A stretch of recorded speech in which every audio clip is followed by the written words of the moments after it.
Hey, what's going on, guys? Hope you all are doing well today. Elliot here. Welcome back to The Fragrance Well. How many of you have heard or possibly even said this statement before? I really love this fragrance, but I don't get compliments when I wear it. Well, what do you do when that happens? I'm pretty sure everybody has had a fragrance, if you're a collector at least, that you really like, you love to wear it, but you don't get a compliment. Well, what do you do when that happens? Now, you know my stance on this if you've been watching my channel for any period of time. I don't put compliments high up on the list in terms of importance. When it comes to fragrances I really enjoy, it's just not that important to me. That doesn't mean I don't enjoy getting compliments, but it's just not something that I take into account in terms of whether or not I really love a fragrance or not. I understand though that for some people that's just not the case. They want the compliments, they want the positive attention. I'm not saying there's anything inherently wrong with that, but you know, that's just not my standpoint. So it doesn't really bother me. With that being said, I've got 8 fragrances here today that are considered favorites in my collection. If not favorites, they are at least get a love rating for me. If I were going to rate them on Fragrantica, I would rate them as a love. So these are all fragrances I hold in high regard in my fragrance cabinet, but as far as I can remember, never gotten a compliment for any of these fragrances, and I've had all of these for at least a decent amount of time and have given them a good number of wears. So not like, oh, I've only had it a couple months, I've only worn it 3 times, I don't get a compliment. Well, that's not a very good data set point to really judge whether or not the fragrance will get you compliments or not, right? So this video is not so much about should you do anything differently in terms of getting a compliment. You know, that can vary on a number of factors. That's not really the focus. I'm just gonna highlight some fragrances that I still love even though I haven't gotten a compliment for them. So before we get started, as always, please remember to like the video, subscribe to the channel if you like the content, and please hit that bell icon. Enable notifications so you can be notified when I upload new videos. Let's get into it.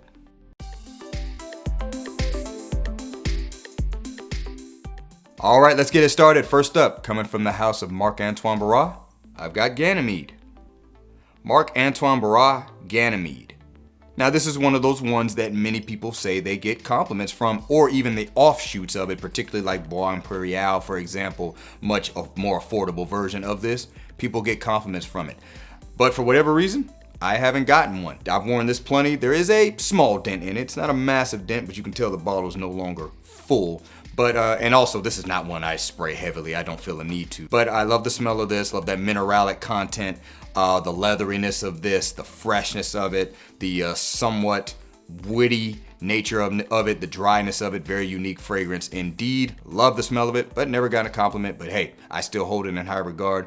I'm still gonna keep on wearing it. And I probably just haven't worn it in settings that are compliment rich environments. You know, social settings make the best places for a receiving a compliment, and the fragrance kind of needs to match that social setting too to increase those chances. Otherwise, you may just smell nice. People probably smell you, but that doesn't necessarily mean they want to talk to you. Anyway, that's the case for this fragrance here, Marc-Antoine Barras Ganymede. Never got a compliment, but I still love it. Next up, coming from the house of Tom Ford, we've got Ombre Leather Parfum. Tom Ford Ombre Leather Parfum. If I remember correctly, this is one of the first 10, if not first 20 fragrances I had since I started collecting almost 3 years ago now, or whatever it was. I don't remember when I started. It was 2021. That's all I know. But yeah, I've had this one a very long time. I pretty much got this right around the time when it first came out. This has a dent in it. I just don't know where. So I've worn this more than enough times in a variety of different situations, but I've never gotten a compliment from it. But I still love this scent DNA. Leather fragrances can kind of be hit or miss when it comes to compliments anyway, so I do put that asterisk on this one to be fair. But Ombre Leather is known as a compliment getting leather fragrance. I think that goes for the Parfum as well. You know, the EDP obviously has a little bit more of a track record for that, but I've never gotten a compliment from this, but I don't care. I still love wearing this fragrance. And also, just kind of a side note on this, the longer I've had this bottle, the performance on it has actually gone to pretty much nuclear status. This lasts all day on my skin into the next day. So the performance has actually gotten better on this one. It wasn't bad when I first got it, but I don't remember it lasting that long. But that's just kind of a side note for you know, you guys that really like performing fragrances. So yeah, Tom Ford Ombre Leather Parfum, love it, but never gotten a compliment.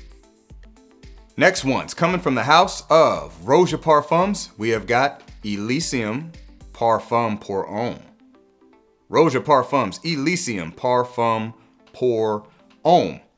All right, so if you're familiar with this scent DNA, the Elysium scent DNA, it's kind of the unofficial, easiest one to like from the house.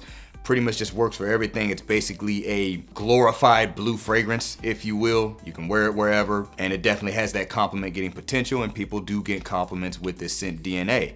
And as you can see, I've worn a good amount of it. This is my most worn Rouge fragrance, but it's not necessarily my favorite, but all the Rouge fragrances I have, I love. I would not spend money even at discounted rates on a Rouge fragrance if I did not love it. They're just too expensive otherwise. Fresh, citrus, somewhat fruity, kind of ambergris based woody fragrance in a really luxury package in my opinion. Once again, from the house of Rouge Parfums, this is Elysium Parfum pour Homme. Moving on, coming from the house of Amouage, we have got Reflection Man. Amouage, Reflection Man. So as you can see, there is a sizable dent in this one. I've had this bottle a very long time, well over a year at this point.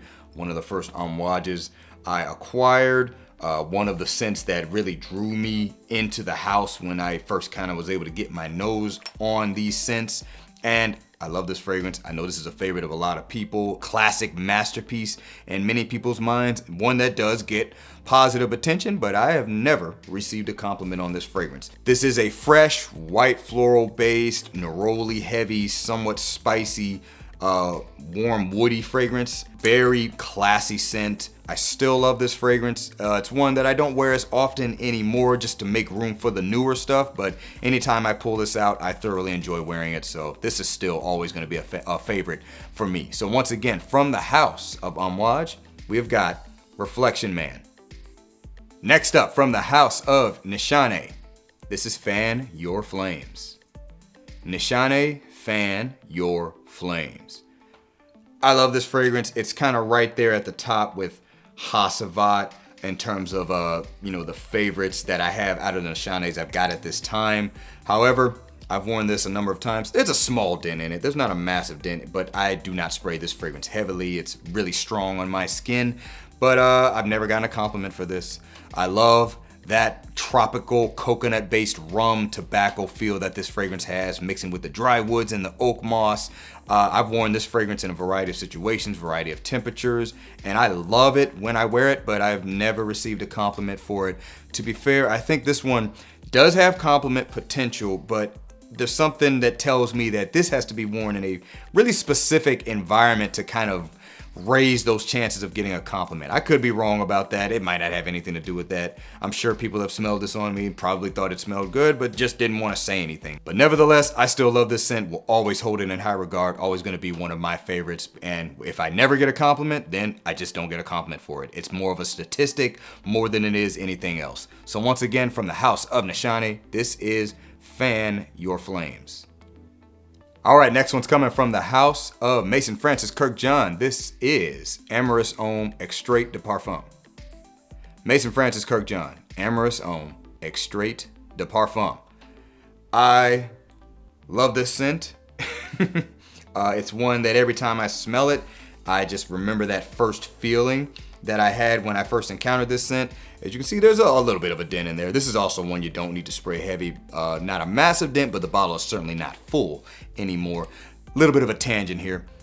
I think this fragrance should be talked about a lot more than it is. I think it should be right up there with the most popular, fresher fragrances from the house of Mason Francis Kirk John, but it's kind of one of those ones where those that know about it really, really love it, and then everybody else just doesn't talk about it. I don't know, maybe they don't like it. Maybe it's just not for everyone, but I think this should be talked about more.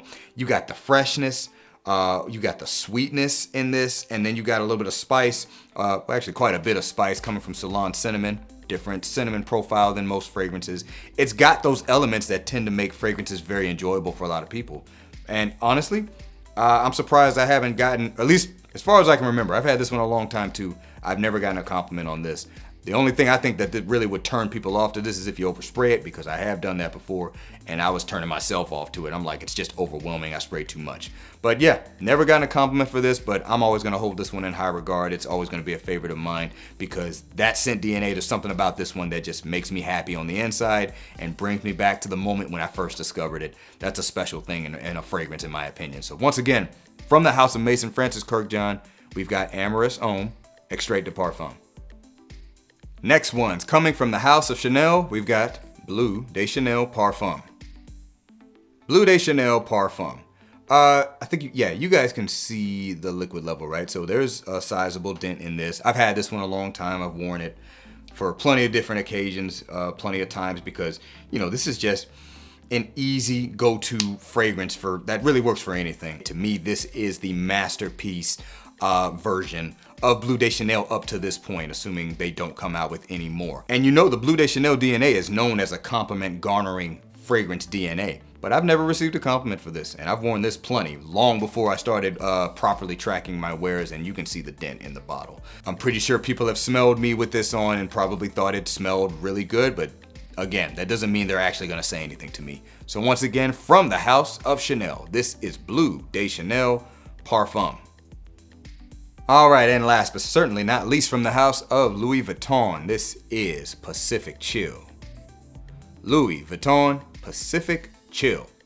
All right, now this is the youngest fragrance in my cabinet, because actually the fragrance hasn't even been out for a whole year.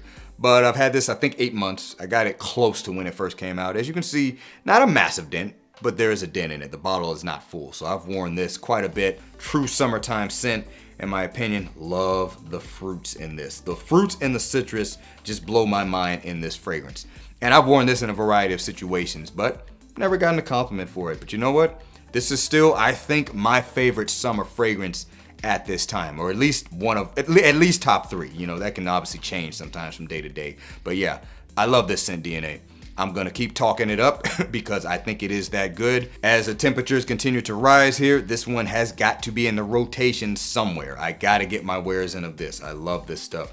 And you know, maybe a compliment will show up at some point, but I'm not wearing it to look for a compliment. If I get a compliment, great. If I don't, then I don't. Again, to me, it's kind of like just one of those sideline statistics. Hey, these have gotten compliments, these don't, but that doesn't really affect that much where I place it in terms of how much I love it. So once again, from the house of Louis Vuitton, this is Pacific Chill. All right, guys, that's gonna do it for this video. Appreciate you watching all the way into the end. Hey, leave a comment down below. If you have a fragrance that you truly, truly love, but have never gotten a compliment while wearing it, let me know what it is down in the comments below. Looking forward to seeing what you guys have to say. Please remember to be well and smell well, and I will see you in the next episode of The Fragrance Well. Have a good one.